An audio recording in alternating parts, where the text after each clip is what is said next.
Hello and welcome to the top 10 best matches of the WWE PG era.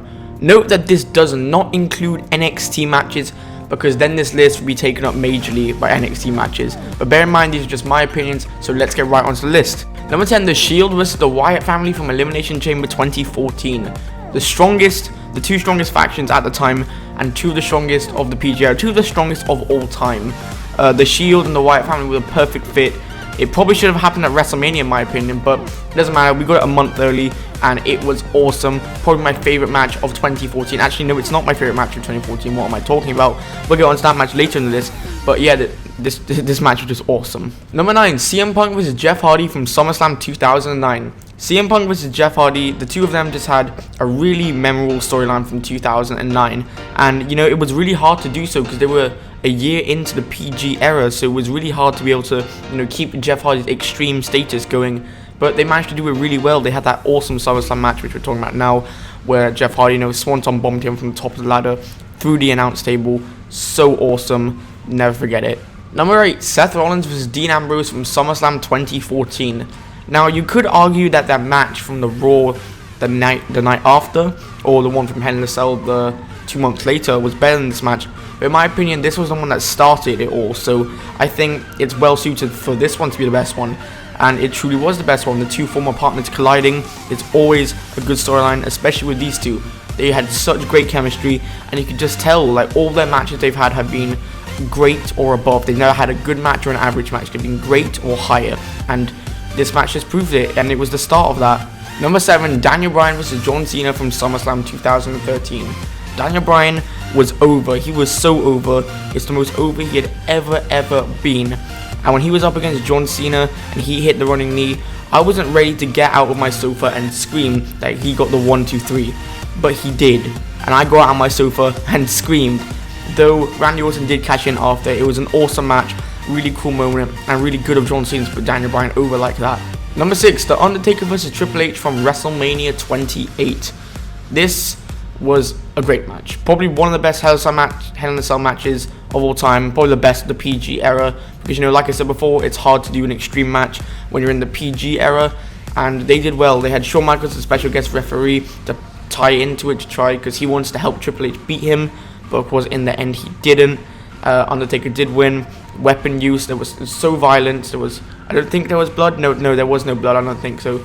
But it was so cool, and I loved this match. Number 5, CM Punk vs The Undertaker, WrestleMania 29. If only this match main evented, that would have made it perfect, because this was such a good match. Probably The Undertaker's best in a streak match in the past 3 years. That's what I'd say, of course. And not streak match, WrestleMania match in general. We'll get onto some other streak matches soon. Ooh. But again, awesome match. CM Punk and Undertaker killed it. CM Punk is so consistent. He's always been so consistent, and he really did help carry The Undertaker here, though The Undertaker didn't really need too much carrying, because for the guy his age, he was doing good for that match. Number 4, CM Punk vs Brock Lesnar from SummerSlam 2013. Again, this one should have main evented. It was awesome. It was on the same pay-per-view as Daniel Bryan vs John Cena, so it's not really that bad that it did a main event, but in my opinion, it was match of the year for 2013, and it was a really good match, and I enjoyed the hell out of it. You know, you had CM Punk, the best, versus the beast Brock Lesnar, the whole betrayal Paul Heyman storyline, and that was a really good storyline. You know, CM Punk, it was so cool. It was just such a good match. You know, you see this massive beast within Brock Lesnar, and you see CM Punk. It's almost like David vs Goliath, but it's not, if you kind of get me. Number 3, The Undertaker vs Shawn Michaels at WrestleMania 26. Awesome match. It ended Shawn Michaels' career. It was his final match. It's kind of sad that Shawn Michaels didn't go out on top, because I believe he should have gone out on top. But though he didn't go out on top, though he didn't win the match, he probably still did go out on top, saying that, you know, this match was so good. Probably the best of 20. Yeah, it was the best of 2010 in my opinion. It's the only 2010 one on this list, so it has to be the best of 2010. And I don't think anyone can argue against it being the best of 2010. Number 2, CM Punk vs John Cena, Money in the Bank 2011. The storyline for this was a major factor. It was probably the main factor in this match, with CM Punk leaving later that night. You don't know what's going to happen. You don't know, is he actually leaving? Is he kayfabe leaving? Is he real life leaving? Is there something going on? Has he signed a contract? It was so good, and they teased it over and over throughout the show. And when CM Punk finally won the title in his hometown of Chicago, not to mention, the fans went crazy. Awesome moment, awesome match, awesome storyline, awesome job by both men. Number 1, Undertaker vs. Shawn Michaels, WrestleMania 25. The first, in my opinion, is always the best, and Undertaker vs. Shawn Michaels was amazing. Best match of the PG era, you know. You see these two guys, you think, oh, they're old now, they can't do it. They did it.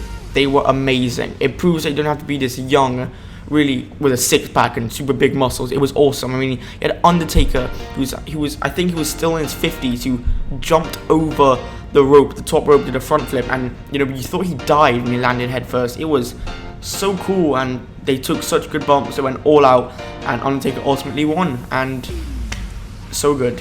Alright guys, that's going to do it for this video. Before the video ends, I want to shout out Gunter90. He's a really cool guy. But if we can hit 15 likes on this video, it'll be much appreciated, guys. Goodbye, and as always, take care.